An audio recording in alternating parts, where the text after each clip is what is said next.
It's time to pull those belts tight, race fans. The front stretch is coming at you, presented by Joe's Karting in Council Bluffs. Now, here's Dan Taylor and Dirk Houston.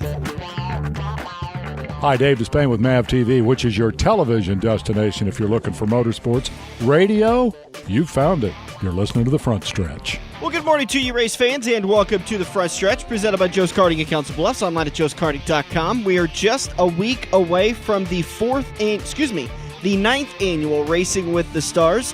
Get over to 2017 annual Racing with the Stars Facebook page for information on the drivers, what the whole benefit is, how it all works, or you can go to the YouTube page and listen to Buddy Ray Jones joined us on the show last weekend to talk about the whole event, some of the drivers they have scheduled, and the good cause. So make sure you get over to Joe's Karting next Sunday for the 9th annual Racing with the Stars. It's a good cause. Spectating's free, and what was it, $20 a race, I think? $10 a race. $10 a race. For an 8-lap race. So very affordable. A lot of really good drivers, local dirt drivers that are going to be a part of the Racing with the Stars this year. First off, I mean, it's really fun because you get to go down to Joe's Karting. It's $10 for an 8-lap race.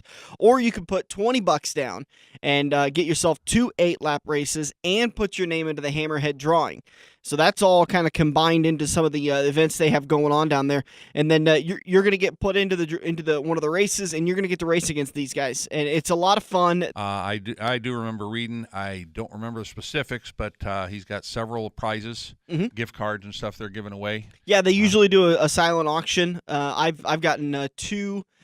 Silver Dollar National autographed helmets. They've got all the Silver Dollar National well, not all of them, but most of them that started the Lucas Oil late model feature. Jimmy Owens, Scott Bloomquist, Brian Burkhofer, Kyle Burke, all of them have autographed these helmets, and all those I went to the silent auction and put down some cash to win those, and now they're sitting proudly in my basement on display.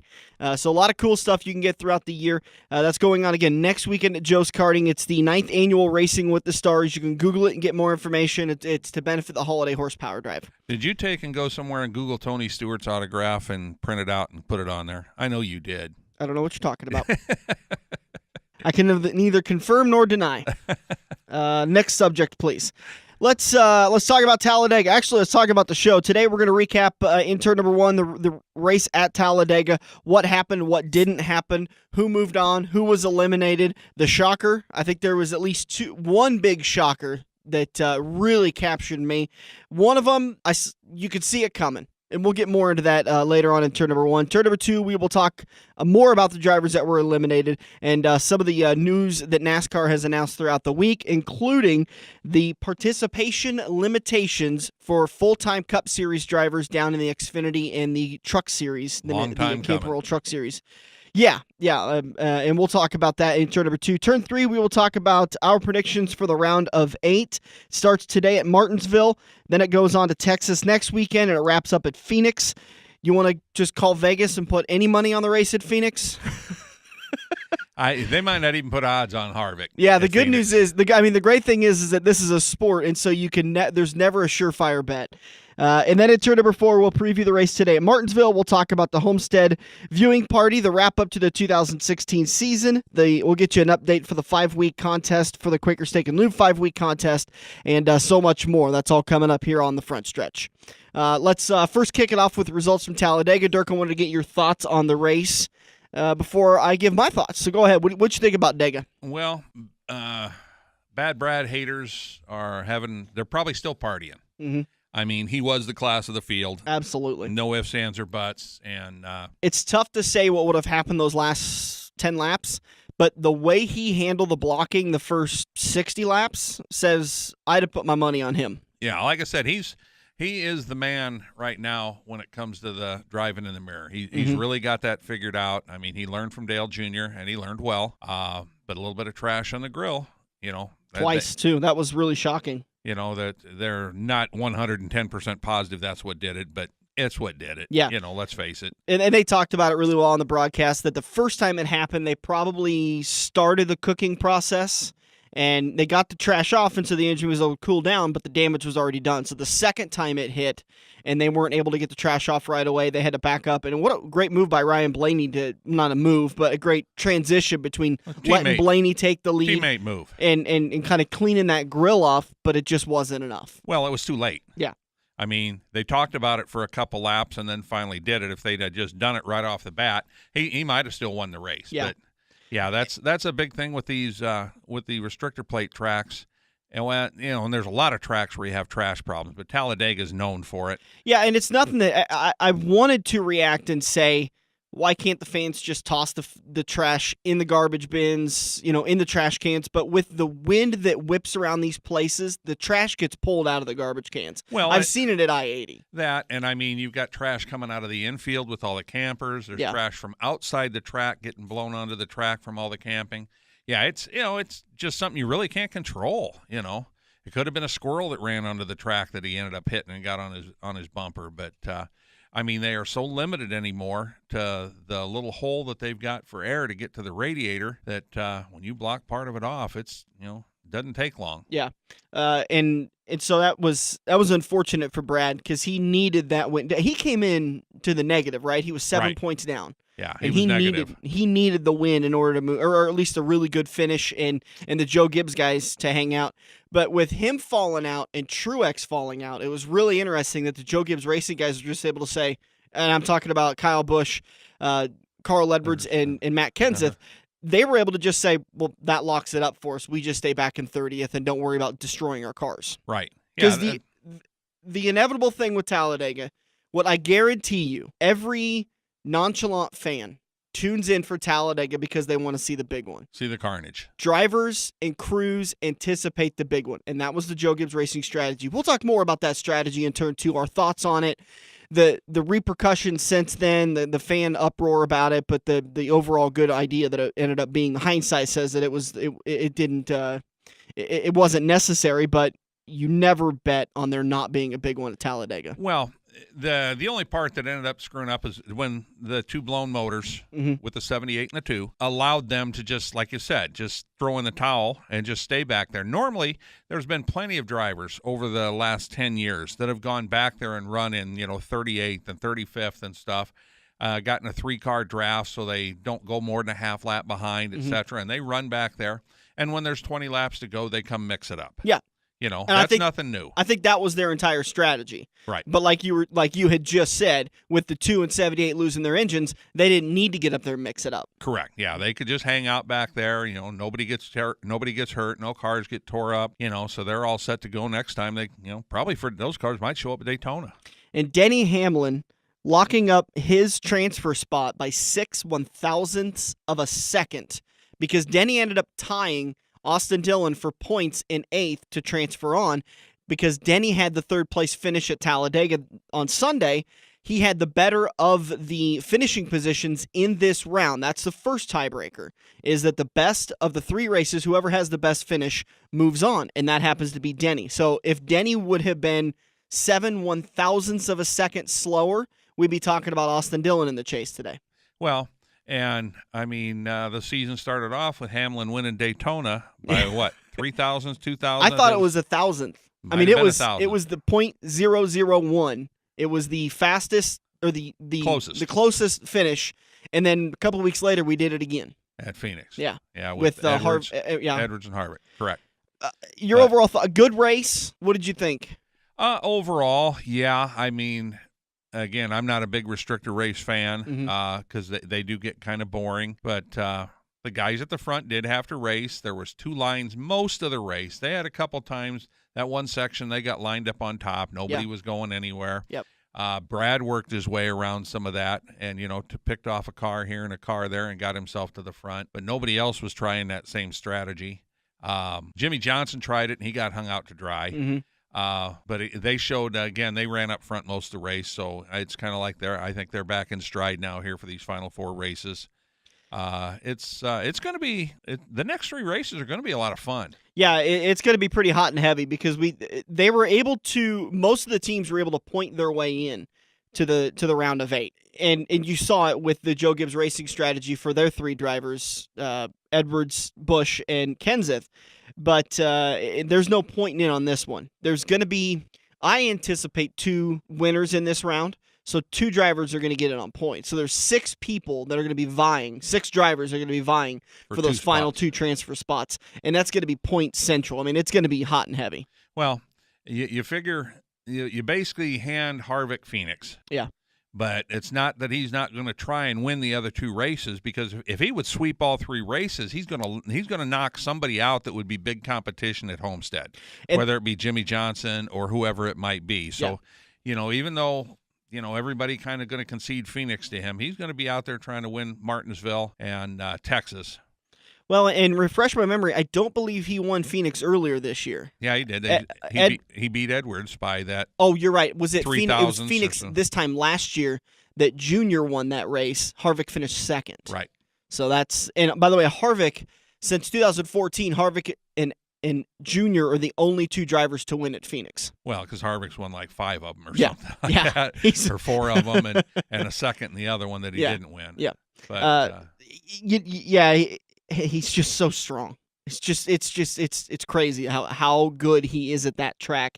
I mean, it harkens back to Johnson at Charlotte years ago.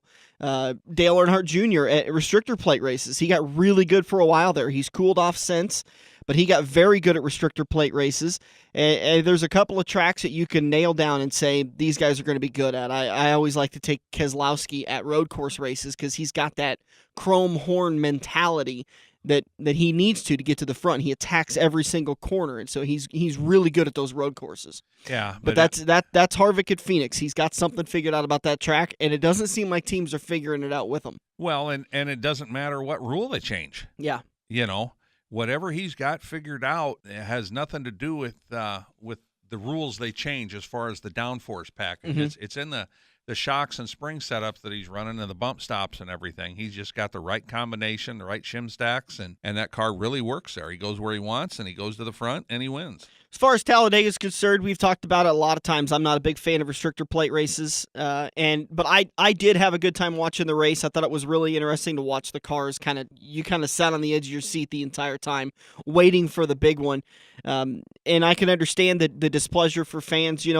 Talladega has been, and Daytona too, have been sold as the unpredictable races. We talked about it. It's the wild card. When is it going to happen? And when you're sold that there's going to be a big wreck and it doesn't happen, you feel a little bit short-sighted, a little bit shortchanged. Cheated. You want to see that big wreck. You want to see everybody walk away, obviously.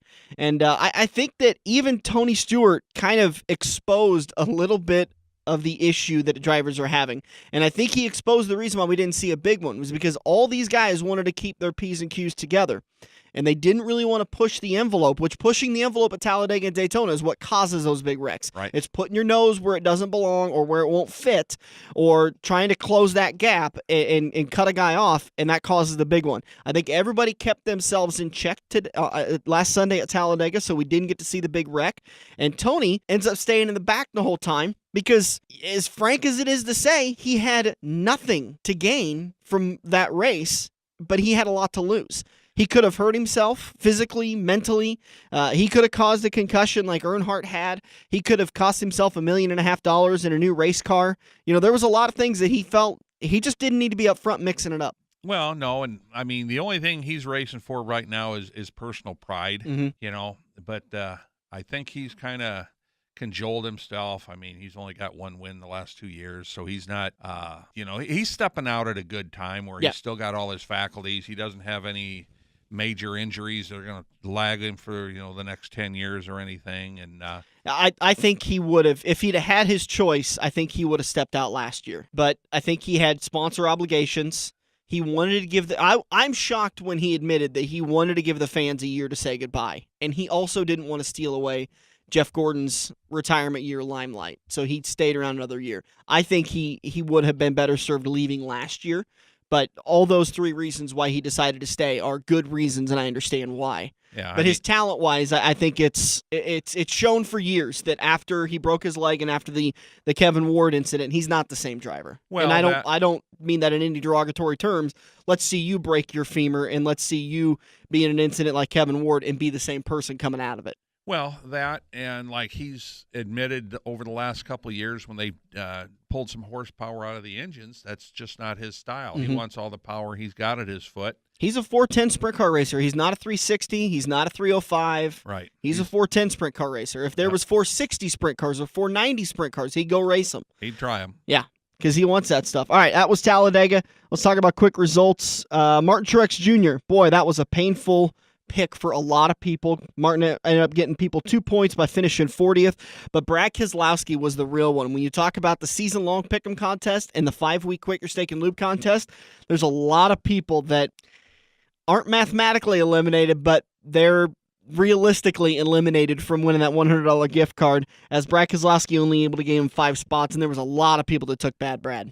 As they should have. He was showing for a majority of the race that he was the best car out there. Oh, he was, yeah. Like I said, he was a class of the field. And that's why they run the 200 laps or 188 laps or whatever it was at Talladega. Kyle Busch 30th, Carl Edwards 29th, Matt Kenseth 28th. It really doesn't matter when these guys finish. Unless you picked them in the contest. Yeah, because it doesn't say anything. It doesn't say, oh, well, they had a bad day. They couldn't get the setup right. No, it was all safety.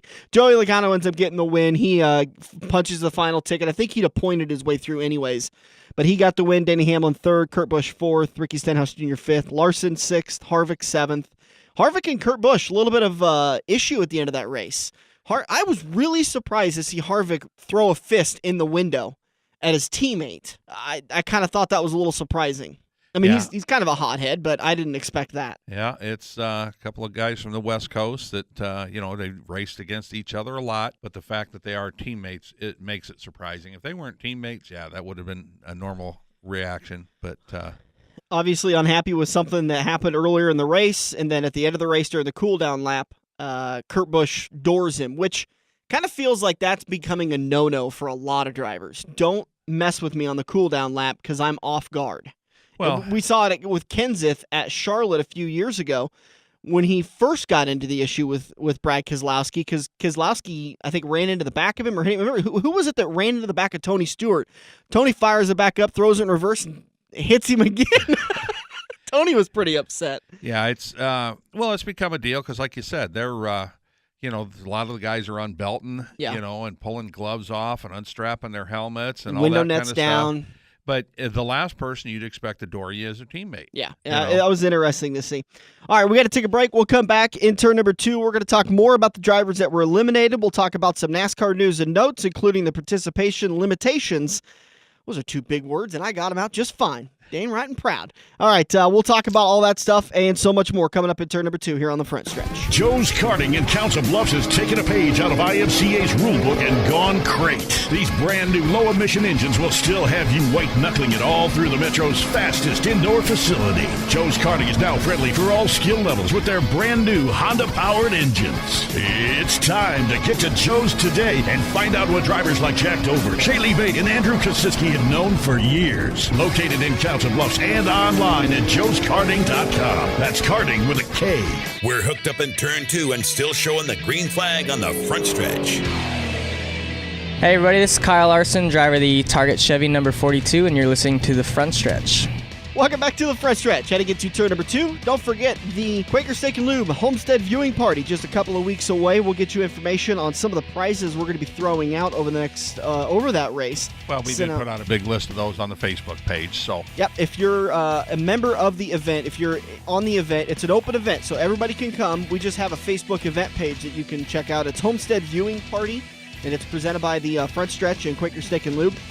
There's a list of autographed items that we are going to work on handing out. It's kind of a little bit of a tricky game here because I got to make sure that the 15 people that are contestants or the chase drivers for the season-long contest, I want them to get taken care of first, and then we'll hand out prizes, leftover prizes. But we have 7 Sammy Swindell autographed hero cards. I think we're going to give out maybe 1 or 2 of them at the Homestead Viewing Party. A lot of great autographed items. We'll talk about that more in turn number 4. I want to talk about the 4 drivers that were eliminated on Sunday as a result from the finishing positions at Talladega. Austin Dillon tied with Denny Hamlin, lost the tiebreaker. He was the first one out. What's your thoughts on Austin Dillon being eliminated? Well, he got into the second round this year, which was an improvement, and first time in the chase. So, I mean, it was strides for Richard Childress, and it would have been great if he'd have got into the round 8. I mean, for RCR, it had been a big step too, but they definitely gave it 110%. There's so many things. Denny would have lifted and coasted across the finish line. He'd have lost the spot, but I think he knew he had to drive it hard. Even if he burped it, when he came out of 4, he didn't have the spot, and Denny stayed in the throttle and was able to get the spot coming across the start-finish line by 6/1000ths of a second. That the finish line at Talladega is almost.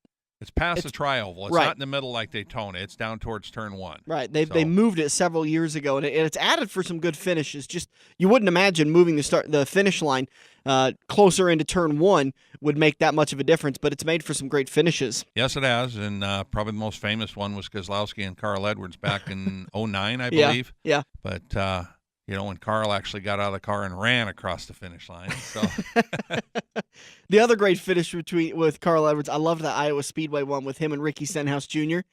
Ricky blows his engine. Carl can't get out of the way, slams into the back of him and pushes Ricky across the start-finish line. Ricky wins the race. Carl finishes second. Yeah. The other driver eliminated Chase Elliott. He was going to have a rough day getting into the race.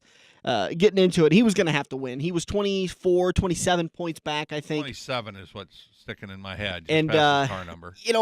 You kept watching guys like Brad Keselowski and Martin Truex Jr. when they blew their engines. You thought, is that going to be enough for him to get by? Okay, is that going to be enough for him to? And then you thought, okay, those two are out of it. They're definitely going to get eliminated. When the big one happens, where's Chase going to be? Where's he at? And for a lot of that race, he was up front early. Well, that's why he stayed up front, because you usually avoid the big one if you're up in that top 5 or 6 cars. So he got up there and stayed up there. I mean, for a rookie, you couldn't ask for a whole lot more. I mean, the only rookie that won a race this year was Chris Buescher on the gas mileage deal.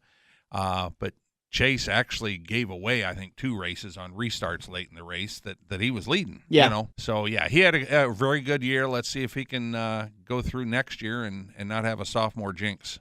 Who's better on who do you give more props to for making it into the second round, Chase or Austin? Austin, because I think their program's been lagging a little bit compared to the Hendricks cars. They haven't won since Harvick left. Right. I mean, that was the last guy to get a win, and we're talking Paul Menard, Austin Dillon, and Ryan Newman. Ryan Newman, thank you. I was trying to think of the last guy.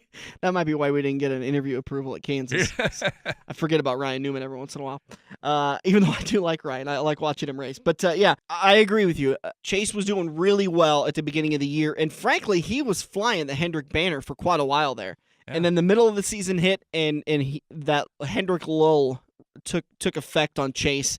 And he lost a lot of points. He was still able to get into the chase, so that part of it doesn't matter because once you get into the chase, you get reset.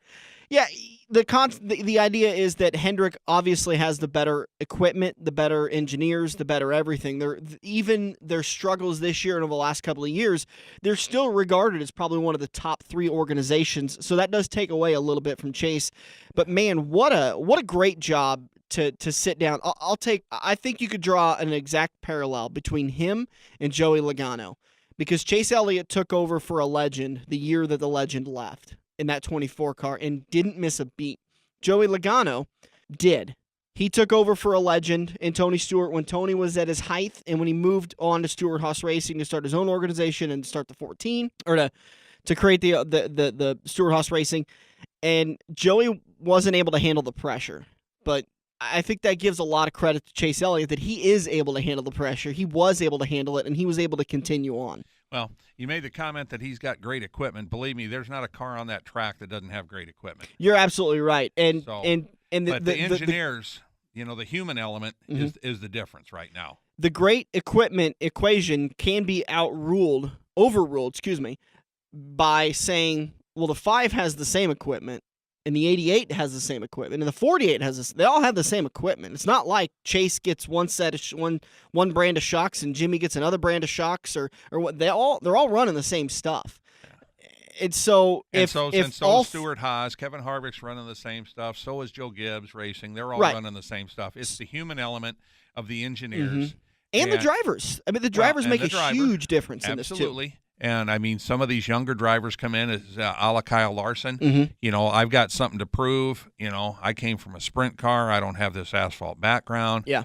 and it's taken Kyle a little bit. He's kind of had his highs and lows, and he's done, to me, some stupid things behind the wheel that have, probably cost him some real good finishes. He took shots he shouldn't have taken, but that's the human element. It's like, I can either go for this and try to get a win. It's what I think is my best chance right now, and you go for it, and it doesn't work out.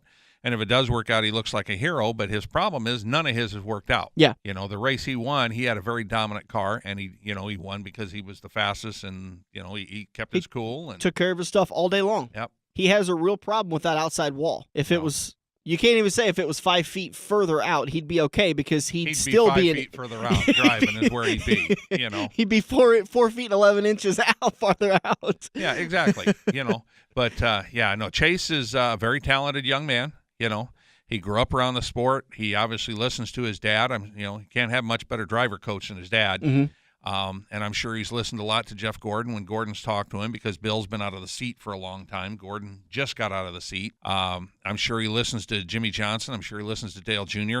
He talks to a lot of people. He's got great engineers, good crew chief. Mm-hmm. You don't see too many missed calls. Like I said, the couple races he lost, he just bungled the restart. And again, If it was easy to do these restarts, everybody would do it. You wouldn't see just 40 guys out there week in and week out. Yep. It definitely takes some talent and skill. Talking about the next driver that was eliminated, that was Brad Keselowski. He lost an engine leading while he was leading the most laps, and he switched to the lead with Ryan Blaney to try to clean that debris off. If you're Brad, you're upset because you're not moving on and your championship hopes are done, but you can't do anything about an engine. Well, no, you can't do anything about that. And, if he would have won Kansas, he wouldn't have had to worry about Talladega and blowing the engine. Yeah, I was talking to Joe Koziski about this earlier in the week, and I know the answer to this. I absolutely love Brad Keselowski's driving style. When he was in the pits at Kansas and they said, you've got this big cushion coming out of Charlotte, why drive so hard? And he said, I'm paid to drive hard. I'm not paid to points race. I'm paid to drive hard. Uh-huh. And that driving hard set him up for needing the win at Talladega. And so even though we love seeing these guys drive hard, you begin to, I think fans have got a real lesson. Talladega gave us a real lesson. Brad Keselowski's on one side of the coin. The Joe Gibbs Racing 3 are on the other side of the coin. But if Brad hadn't have blown up, the other three wouldn't have been able to do what they did. Yeah.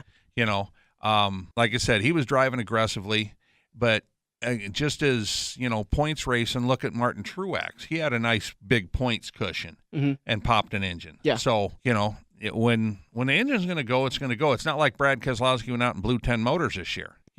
Same with Martin Truex. Just very inopportune deal. It just fact of life. When Brad won the championship several years ago, nothing went wrong for him. It went wrong for everybody else in front of him, and he won a couple races because of people blowing up and running out of gas and stuff like that. Well, and even that championship race at Homestead, he wasn't locked in. I think he was maybe 8-10 points to the good, but Jimmy Johnson kept having issue after issue after issue. They kept battling back all race long and getting back up there to contend, but they just kept having issues with just the weirdest of things going wrong. And so that golden horseshoe helped Brad win the championship, and this year the golden horseshoes with somebody else. We'll see who it's with. Yeah, exactly. It's just luck of the draw. You call it karma, if you believe in that kind of thing. Mm-hmm. But the motor blew. It's like I said, it's not like it happened. Everything that might have been the motor. If I don't know how they decide at Penske which motor goes in which car, that might have been the motor that was in going to be in Joey's car. Yeah. But, it wasn't the motor that blew up. It was the trash, and they cooked it. That's just life in the fast lane and running in the front at Talladega. You're going to get that trash. And did you notice after that they were running on the low side for a while after that? For the most part, Brad was up on the high groove, on the high lane, which is the longest way around the track. It's considerably longer. But after that happened, I think Joey, who was in the lead, ended up running the inside line and making that inside groove work. Well, and that might have been where his car was more comfortable. Yeah. When you're running third or fourth or whatever, you're going to go where the draft is. You can't afford to get out and go down and try and run down there by yourself unless you get some help. But Brad could run down there too. It's just he was comfortable running that high line and just went out and cruised. Final driver eliminated, probably the biggest shocker of all, Martin Truex Jr. Everyone, including me, had Martin on there. I don't think you had him on your championship No, I didn't. podium. I had him as my champion. It's a feel-good story because it's a single-car organization that did really well last year. They switched manufacturers. They're getting a little bit of help this year from Joe Gibbs Racing and that technical alliance. They refer to each other as teammates. They're essentially a fifth Joe Gibbs Racing team, although I do hate that because there's times when Martin Truex Jr. has been incredibly successful and Joe Gibbs hasn't. And they work together with the information cooperation, but it felt like this was the year for Martin. But again, he still had some real highs and he had some real lows. Mm-hmm. And it just so happened that, he could have won either one of those other two races. Still didn't hear any fallout about the parts that they confiscated with the jack bolt and stuff at Talladega. They did come out like an hour after they confiscated the bolts and said there'd be no penalties. Oh, okay. It was just something that it actually ended up being a complete oversight. They installed the wrong jack bolt. Well, and so NASCAR determined that it wasn't a competitive advantage, so there's no need to penalize. Yeah, it wouldn't be in any way, shape, or form a competitive advantage. That's when you and I originally talked about this. I said, well, I don't see what the advantage would be. It had to just be a mistake. Yeah. But, you ought to be able to tell the difference between, I think, an 8.5-inch jack bolt and a 5-inch jack bolt. I kind of worry about Martin Truex Jr. because when he did that TV interview, just when he was done, they continued to keep the camera on him as the reporter was walking off, and he sat down next to the car, and he had his hands in his face. And you really begin to feel the heartbreak for him, but I worry if this wasn't his one shot. A lot of these guys, it's so tough to put a season together like he's done and to get so close. Now, he was in the round of 12, which is halfway there, but you wonder if he's going to be able to continue this momentum because it is so incredible. I mean, we look at Brad Keselowski when he won his championship. The year after that and the following year, it was rough. It was a championship hangover, and that happens a lot. And it even happens to the guys who don't win the championship. You get so geared up for it, you put all of your energy into it, and it almost takes you a season or two to get over losing it. Take Carl Edwards, for instance, after the Tony Stewart battle. The last year Tony won his championship, Carl said it took me a long time to get over that. Well, that was a little bit different because, he actually tied for the title, lost the title on a tiebreaker. Right. And so that's a little bit different than this.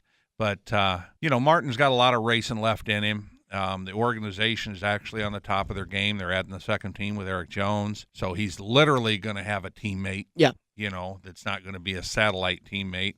But, again, go back to the engines. They're TRD engines, Toyota Racing Development Motors, same thing Joe Gibbs is running.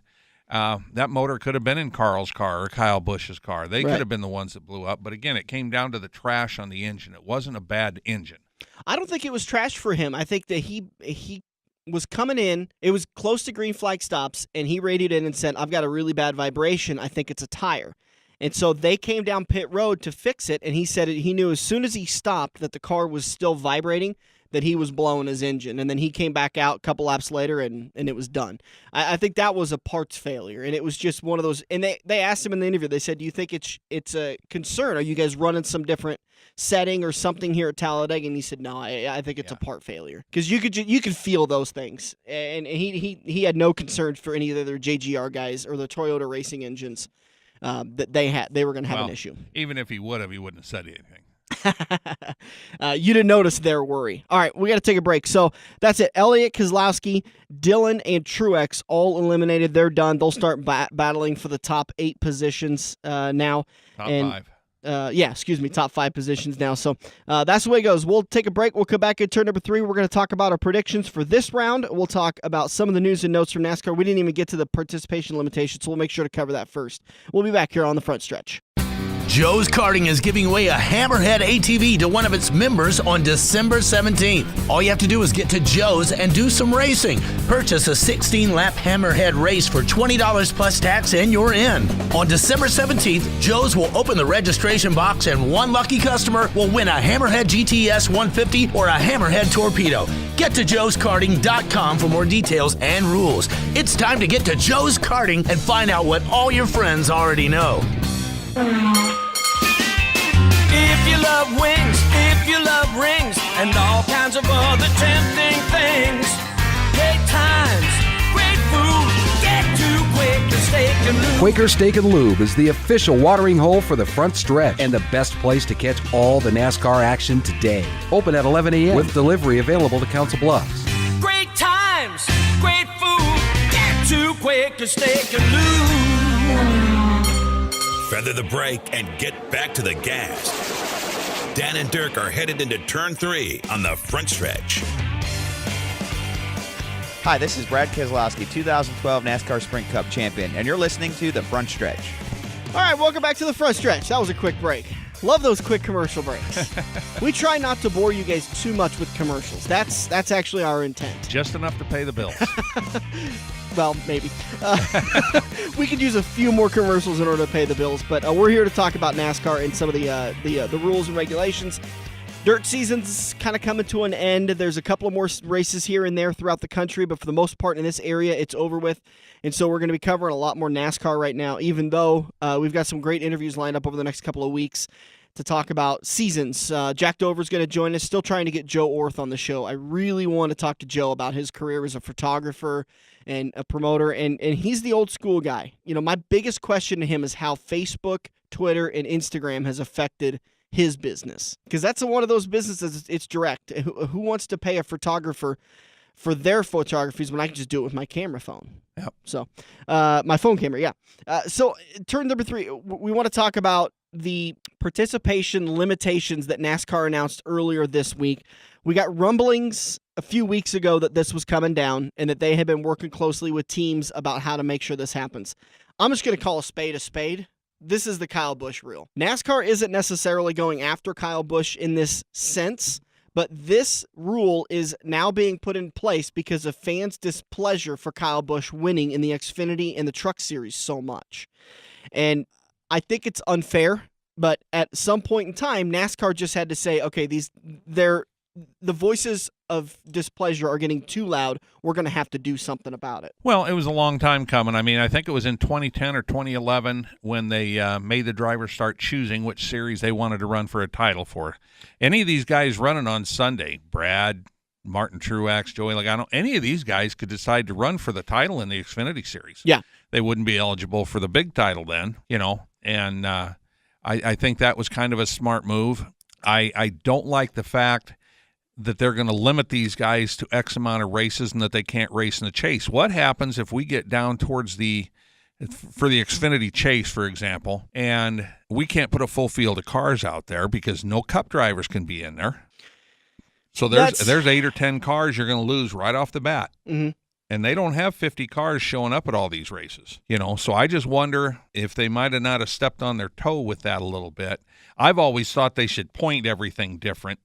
They should take the points, and if there's 10 Cup drivers, those Cup drivers aren't going to earn any points, so the Xfinity drivers ought to earn points for first place through 30th place. Yeah.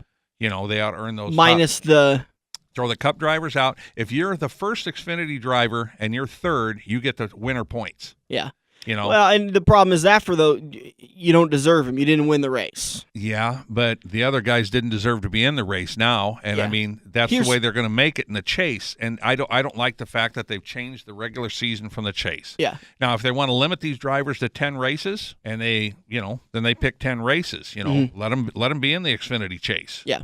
You know, as part of their races, if that's what they want to do. But don't just take them completely out of the chase, because there's going to be a race or two, I think, where they're not going to have a full field. That may very well be. For the most part, the entry lists I've seen have been, what do they run, 40 cars in the Xfinity now? I don't know if it was 40 or 36. I think it was, let's just say it's 40. I know I've seen a couple of more cars entered in than are eligible to start. You will see it at your Martinsville. Mm-hmm. You'll see it at your short tracks, just because you've got guys that aren't okayed to run super speedways yet. You know, they might be a late model racer, you know, somewhere on the East Series there. Yeah, and K&N's. Yeah, K&N Series. And, they have a car sitting there that they've been working on, or somebody's going to, rent them a car for the weekend, so they go run Martinsville. And you might get 50, 55 cars trying out at Martinsville. You know, I used to see it in the Truck Series all the time with the short tracks we ran, Mansfield, Ohio, Martinsville, Memphis. We would have a huge number of trucks show up for those races trying to make the show. Yeah. Because the guys weren't eligible to run at the bigger speedways. And but I think, when you're getting down here, like Texas is going to be one of their Xfinity Chase races. Yeah. And that's considered a top track, so you've got to be clear to take that. I would be very surprised if they aren't short a couple cars there. Well, and let's be honest, being short a couple of cars, I don't think is that big of a deal, because the guy who's checking in to fill that final field spot, who's registering, he's probably not going to win the race. I understand that. But I'm still saying the guy that's going to move on in the chase for winning that race and get into the final or whatever didn't beat a full field of cars. True. And I think the point that you've actually made, I don't think it's anything demeaning to them if there's a field of 36, but they win at Texas with a field of 34, and somebody says, well, you won the championship, but you won the race at Texas that didn't have a full field, so it means less. What's going to hurt them is that instead of getting 36 points for winning that race, or 38 points because they led a lap and they won the race, that the point system is going to be shrunk down a little bit, because now it's 36 available points plus bonuses. But if they win, it's not going to count. They're going to go to Homestead racing for the title, so that points don't mean anything at that point. There's the tough thing with this rule is that I think this was a very tough decision for NASCAR, because there was no way to make this rule without having these penalties, these unintentional consequences. This is just simply, and this is the problem, is that this is NASCAR trying to make the fans happy. And when you start doing that, my favorite saying from a general manager of a sports team was George Steinbrenner. He says, you start listening to the fans, you're going to start sitting with the fans. And this only comes up when Kyle Busch goes and races down and wins. But we've talked about it. Going to Iowa Speedway, it's not fun going to Iowa Speedway, and Brad Keselowski shows up to nearly every Iowa race because he loves that track. Well, he won the initial race there. Yeah, and he's loved that track. He's talked so much about how that track needs to be on the Cup schedule. It's not a fun race when Brad shows up and has a dominant car, because the general thing for a lot of race fans is that the battle for the lead is much more interesting than the battle for third. The battle for third could be much more aggressive, much more heated, much more contended, but that battle for the lead is that's the golden pot. That's what everybody wants to see. And when a Cup driver comes down to races at Iowa and has a dominant car and he's out front, it does hurt the race, even though that battle for second, third, fourth, fifth, sixth, on through the field is amazing. What is taken away is that this guy won by such a big advantage. Yeah, but you don't see Brad winning the races because Brad's, I think that's usually the Pocono weekend, so he doesn't qualify the car, so he starts in the back. Yeah. And I think it's fun watching somebody run through the field. That is fun.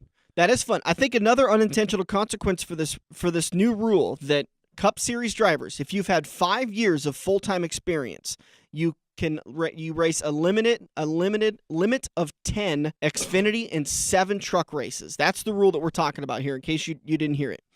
I think the unintended consequence for this is that we're not going to see a lot of Cup guys at Iowa Speedway anymore. Because if I'm Kyle Busch and I've got to pick 10 Xfinity races to run, first off, I'm going to make it a little bit easier for myself, and I'm going to make sure and run companion races that the Cup Series is already running with the other series at. Well, where he can gain something from the track time. That, yes. It's not going to be like Brad, where he's been known to fly in and fly back and forth to qualify the car, go home, qualify the car for the Cup race, and then come back to Iowa for the Xfinity race or the truck race. I think we're going to see far less of the Cup guys at Iowa Speedway from now on, because I think it's a little bit too inconvenient, and now all of a sudden NASCAR's put a commodity on those 10 races. There's a value to them now. I'm going to have to make sure and pick my 10 races that is going to do me best for Sunday on the Cup race. It's going to do best for my sponsors, and it's going to do best for my team. Well, it's now become a strategy of which 10 races are you going to pick. It's also going to change the outlook on the Owners' Championship. Mm-hmm. Because, Joe Gibbs has been, up on the top of that. I know Dale Jr.'s team, he runs kind of like an all-star crew through his cars. Mm-hmm. And you'll see a lot of moving around there. And maybe, Richard Childress now can come back and win a title, since he hasn't won one since, he had Harvick driving for him. As far as an Owners' Championship, he's won he didn't win it the year that Austin won the championship? I don't think he won the Owners' title. Okay. I think that was still a Gibbs year, because Austin only won like one race or two races, where Kyle was still down there winning 6 in a Gibbs car, and Joey Logano came and won 5 in that car, and Denny Hamlin won 3 in that car, So that, the Owners' Championship outlook's going to change on this too. But again, it was just a long time coming. The writing was on the wall when they made them, say which championship they were going to run for. Otherwise you'd still have Brad Keselowski would still be running for 2 titles a year, no doubt. And nobody ever really ran for those. I mean, Brad just didn't have the time to run them, but you still got the points. Now you see an I next to their name when they run in the Xfinity Series, and they get 0 points. Right. And it's the same thing when you switch. When Alex Bowman races for Dale Earnhardt in the 88 car, he is an I, and he gets 0 points. Now, if anybody picks him for the Pick'ems contest, I still calculate up how many points they would have gotten, and I give them those points. But yeah, it's the same. But that you're absolutely right. I think this was a very tough decision for NASCAR because they understand that it limits the team's ability to sell sponsorship because Joe Gibbs Racing can get a sponsor involved in their organization by saying you don't have enough. You're not at the point where you can buy a full sponsorship for a Cup Series team. So let's put you on to 10 races for the Xfinity Series. We'll give it to you at a discount, and between Kyle and Matt, they'll run your races for you. And that's a big name for them. They get to have a picture of Kyle Busch in their fire suit, and they get to do sponsor meet and greets, and they get to do all stuff. That's a big selling point for them. Absolutely. I don't think this is actually going to change much. How many races are in the Xfinity Series? Is it 20, 26, 28? Xfinity Series, 28, 30, something like that. Truck Series runs like 24, I think. So for simple math's sake, let's say it's 30. Well, automatically the last 8 races are eliminated. They cannot race those 8 races in the chase, in that chase, in the Xfinity Series chase. They cannot run those. So we're down to 22 races available. If I'm Joe Gibbs Racing, I have 4 drivers to run 22 races. Well, there's no issue with sponsorships all of a sudden because I'm going to say, okay, these 10 are going to be Kyle Busch. These 10 are going to be Matt Kenseth, and the change is going to be Carl Edwards. Who would you like? Would you like Denny Hamlin in a couple of races? Would you want all 4?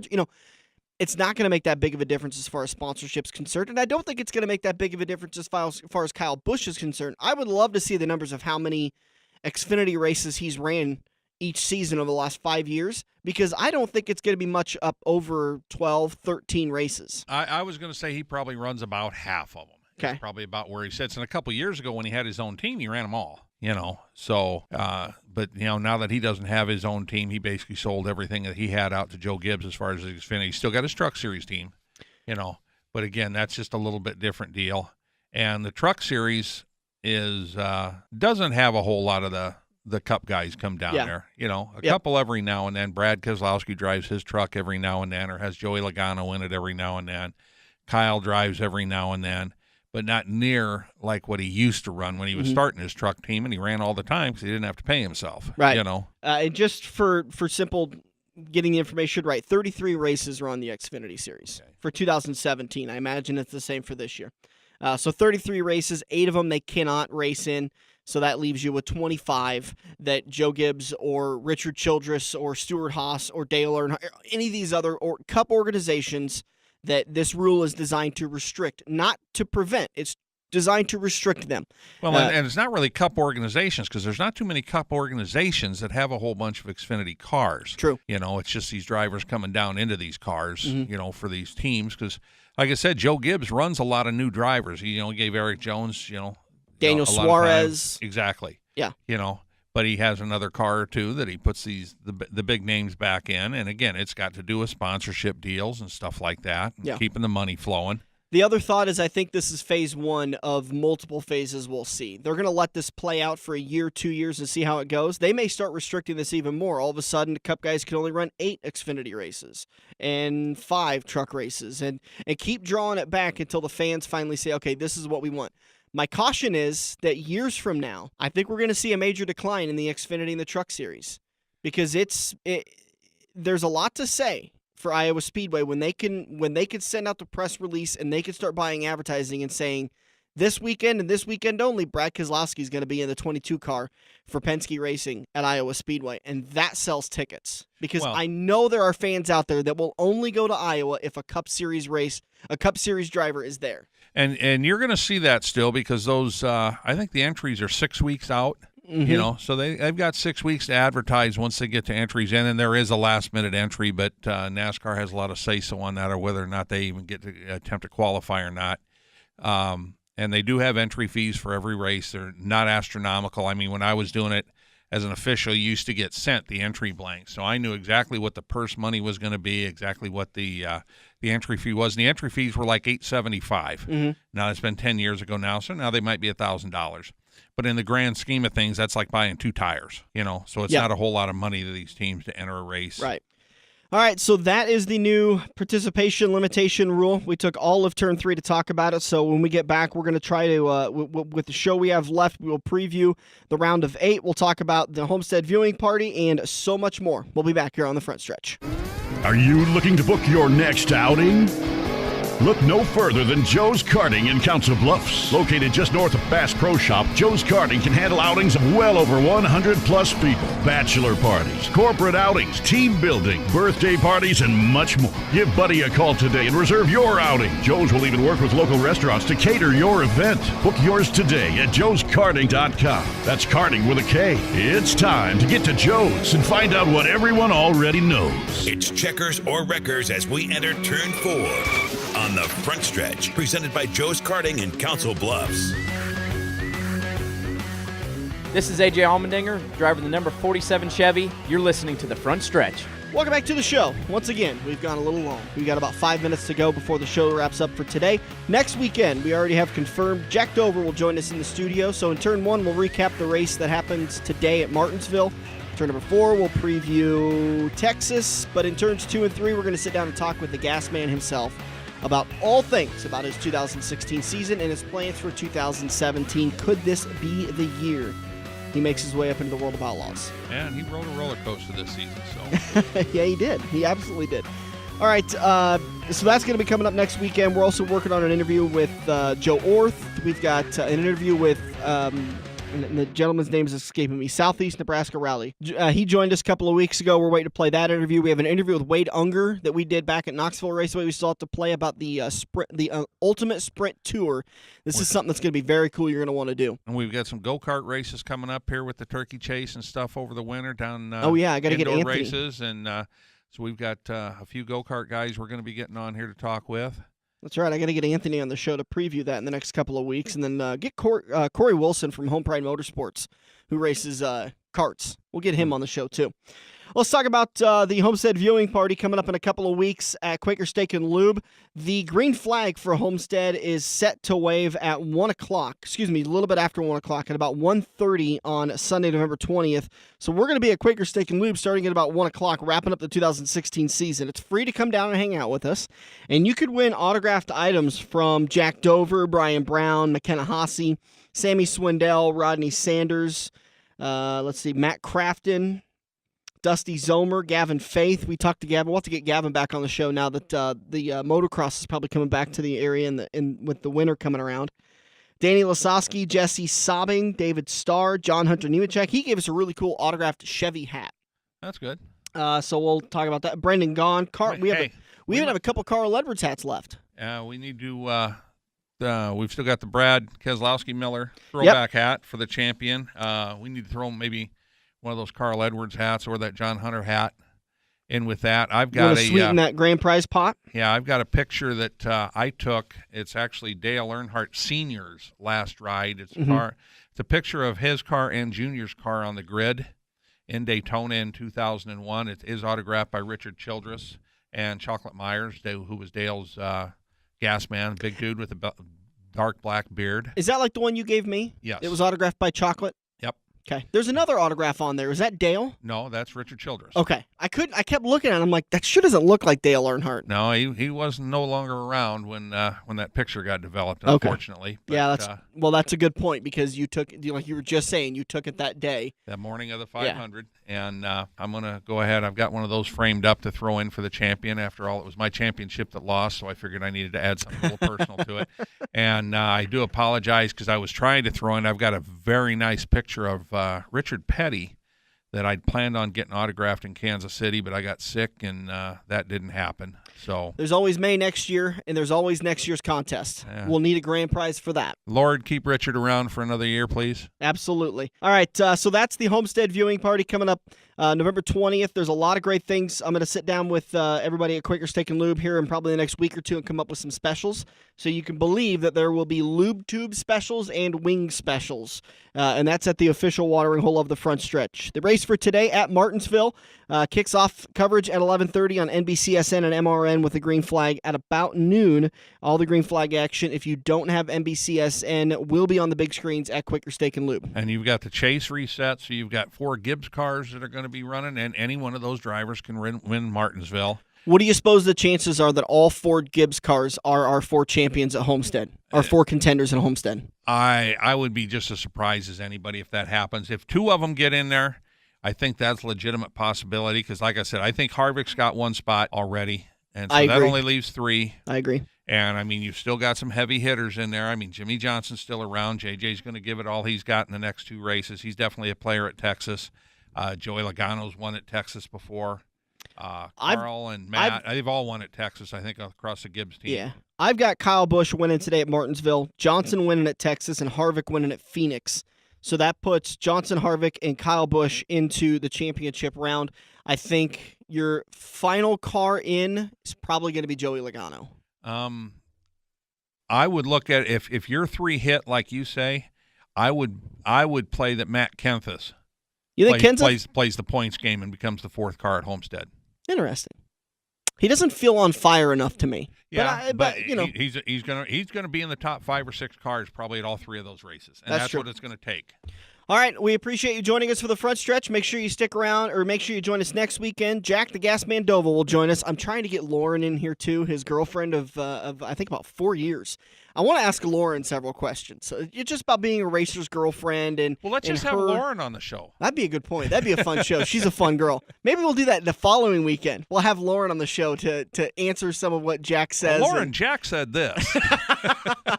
You think we could start something? Oh. Listen next weekend. We'll see what we can start and maybe finish. This has been the Front Stretch presented by Joe's Karting. For Dirk Houston, I'm Dan Taylor. We'll see you next weekend on AM 590 Omaha's ESPN Radio. If